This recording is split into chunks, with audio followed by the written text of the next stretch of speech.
暑い夏になりそうだ。どんな荒波も俺たちを止められない。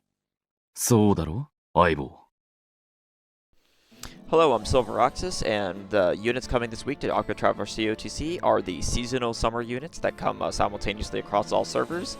So this video is going to be covering EX Bargello, the fan of the family, literally. So just like EX Tatlock, they decided to swap classes around, so he is a dancer while she is a thief. So what does EX Bargello do? So the role overview is that, as I said, he is a dancer. His role is that he's a fan DPS and a dancer DPS enabler. His special abilities is that he can hit up to 17 times, not joking, with his fan EX skill if in a full party of dancers. And his ultimate can grant all dancers 100% potency for a turn, and he can also hit all weaknesses with his latent power. His preferred accessories would be Fortune Fans for physical attack, because much like Tatlock EX, he wants to use a damage type that is opposite of the weapon, so you need to build a Fortune Fan that allows you to stack the opposite for that damage type. Preferred accessories would be P-Attack boosting accessories and damage cap if main DPSing with him. Fan damage can be serious if you actually build it. The issue is you do need to actually build it, but he can do some incredible damage even if you want to go for the meme 17 hit. So for his passive skills plus his latent power, his first passive, grant the following effects to all front row allies depending on the number of dancers that are in the party, including himself. So 2+ dancers grant 15% physical attack and magic attack up. 3+ dancers grant a capped 30% fan damage up. 4+ dancers get a 3% max SP regen. And with 6+ dancers, a 50% max HP regen. His second passive is after using 3 BP on a fan skill / attack, perform a 1-hit single target fan follow-up on the same target per dancer in the party up to 4 times at 1 times 80 power. And then the 6-star evolution is that this power is increased to 1 times 100 power and can hit up to 8 times. And so yes, this is how he hits 17 times in a turn. If he uses his 9-hit EX skill plus 8 follow-up attacks with the party full of dancers, that is a 17-hit fan. And that is really funny in meme, and you can do it. Honestly, I recommend trying it at least once just because it's funny. But in all seriousness, he can do several follow-up attacks. So if you do the 9-hit fan with, like, say, 4 dancers in the party, that's still a 13-hit. So that's still gonna be good. So, like, he does have really crazy fan power potential if you build for it. And his latent power is called the Way of the Sea. It has 2 turns initial cooldown with a 6 turns recharge cooldown, pretty long. But it gives him Way of the Sea for 2 turns upon activation. And Way of the Sea allows his abilities to hit all weaknesses.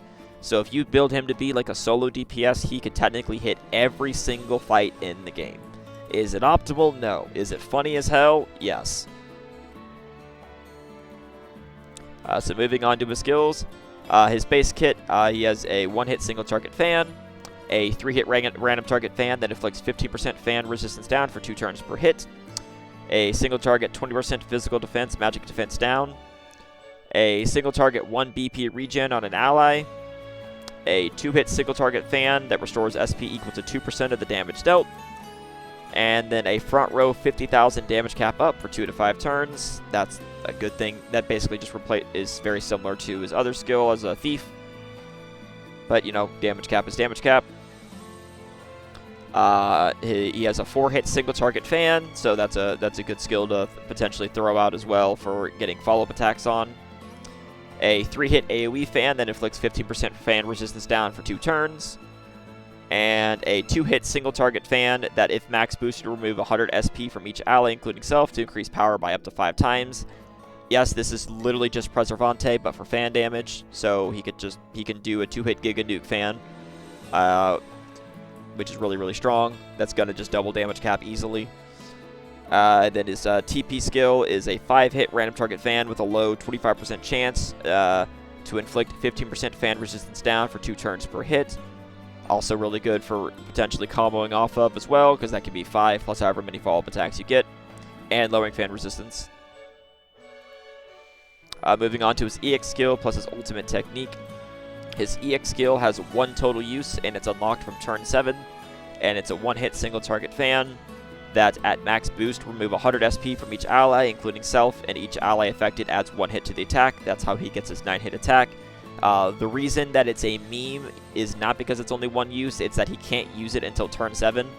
So, like, it's basically useless for speed clears, and a lot of fights you would want to break earlier than turn 7. The latest you want to break on some fights is usually turn 6, just so you can use the Divine Beast. So, like, having to stall extra for him to potentially one-shot an enemy with a 17 hit or however many follow-ups you have, just, that's why it's impractical. It's really, really fun, and I do recommend you try to do it, but it's just impractical. But you can definitely do it in the Dancer Tower, since you have to have all Dancers anyway. Just saying. His ultimate technique is a support class ultimate. It costs 3 BP to fully charge at ultimate level 10. It's La Famiglia Desante. It is a priority. All allies 5% physical attack, magic attack up for 2 turns, and all dancers get 100% potency up for 1 turn. This scales the 10% physical attack, magic attack up for 3 turns at ultimate level 10. Potency is unchanged. In the ult 10 priority for this is awaken first towards A4 if you get any dupes. Don't bother with ult 10. The extra stat boost really doesn't matter that much. The potency doesn't change, and sadly he cannot give himself the potency like some of the other units like Radio EX can. So he can't give himself 2 turns of potency up to be able to make use of it. So if you want him to be your main DPS, you have to bring somebody else. If you're bringing him to be a fan enabler of whether it's a magic fan comp or any other fan units, then this is potentially good, just because then his ultimate can allow 3 other fan units to all have 100% potency up on 1 turn. It's good in theory, but like I said, it's really not the most practical option either. So it's just kind of weird that they didn't let him give himself potency up for like 2 turns, so that way on the next turn after using this he could DPS, because then it would actually be kind of worth doing. Because then like you could break on turn 6, use this ultimate, everybody else DPSs, then on turn 7 he could have potency his 17 hit or whatever. Oh well. Anyway, Awakenings plus A4 accessory. A1, fan DPS is kind of meme, so all the extra damage you can get helps, so if you do get any dupes, definitely take A1. A2 is really not needed for him. A3's HP is always good, as you know. And with the real star of the show, his A4 accessory is called the Blue Feather Bracelet.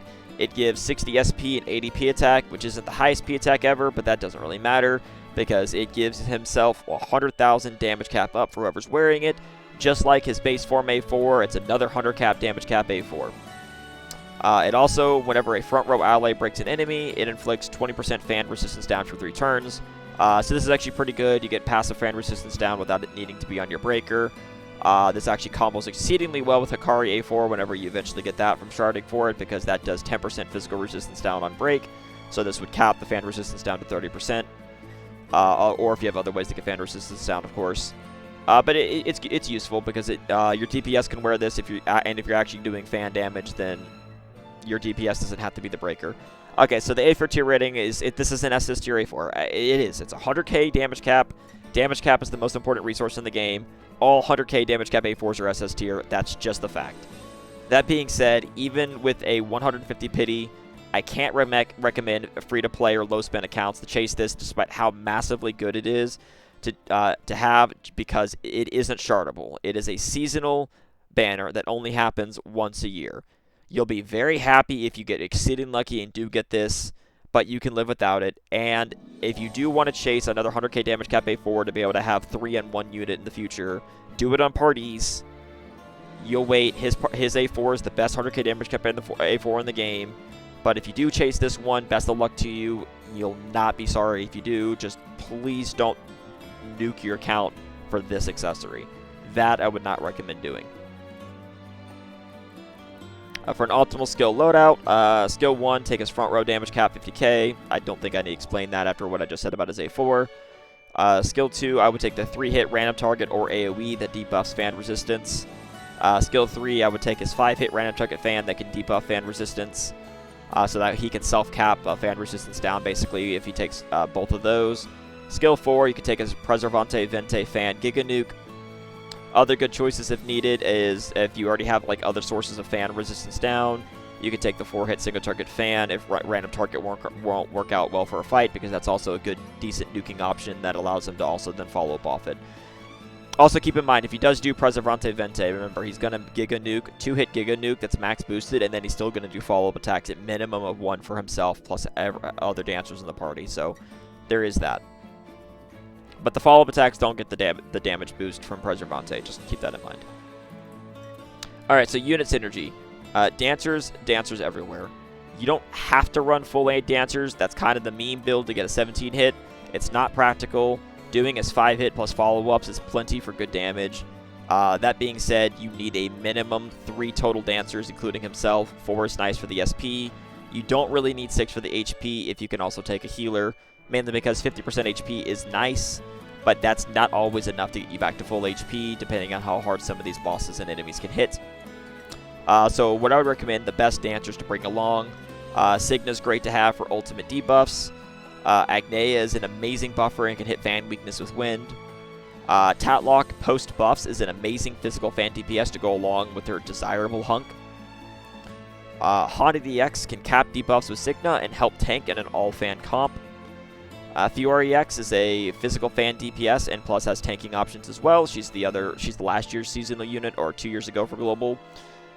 So she's going to be getting her 6-star either this week or next week.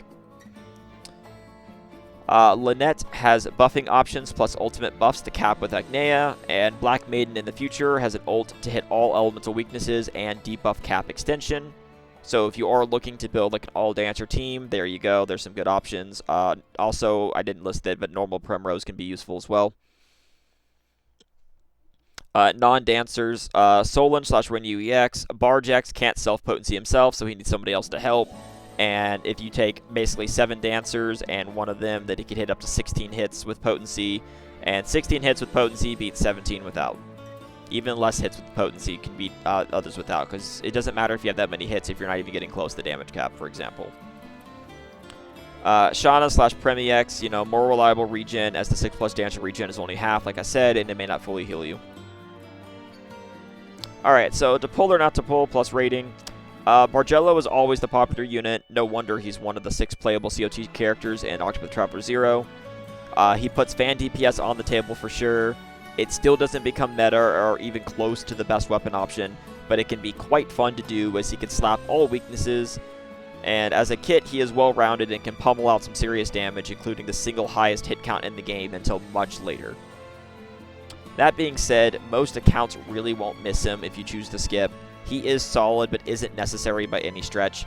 His best feature is once again his A4, as he brings a second 100k damage cap A4 into the game. That being said, please pull and have fun your way regardless of pull advice. Free to play, skip, you don't need them. Save your rubies for the banners that are coming soon. Low spin and passes, again I'd skip. Again, he's just not needed for anything. The only reason you should get him is if you end up pulling for Tatlock EX, then you might get him on the way. That'd be great, a nice bonus, but again, do not pull for just him. Dolphin, I mean, I'd grab one if you can. Fun to use. Even at A0, can do the funny 17 hit, and that's just kind of cool.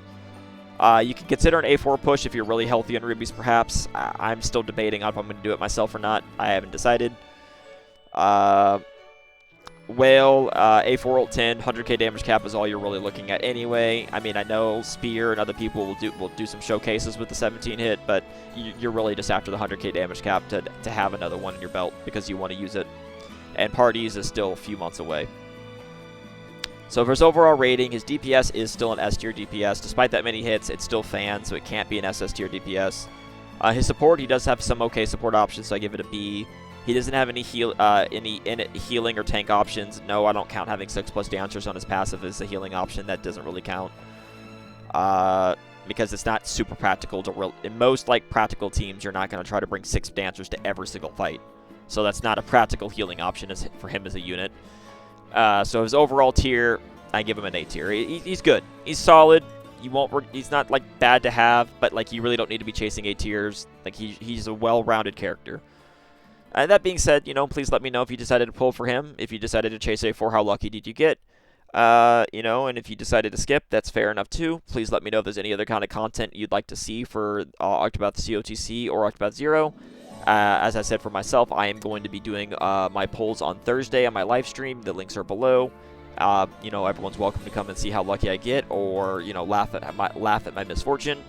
I have not decided how deep I'm going yet. I do not know if I'm going to be pulling for A4. I do want it, but I just don't know yet. So you can come and see my indecision on Thursday if you'd like. But otherwise, you know, please have a wonderful rest of your day, and I'll see you guys next time. Please like, follow, and subscribe for more COTC content. See ya.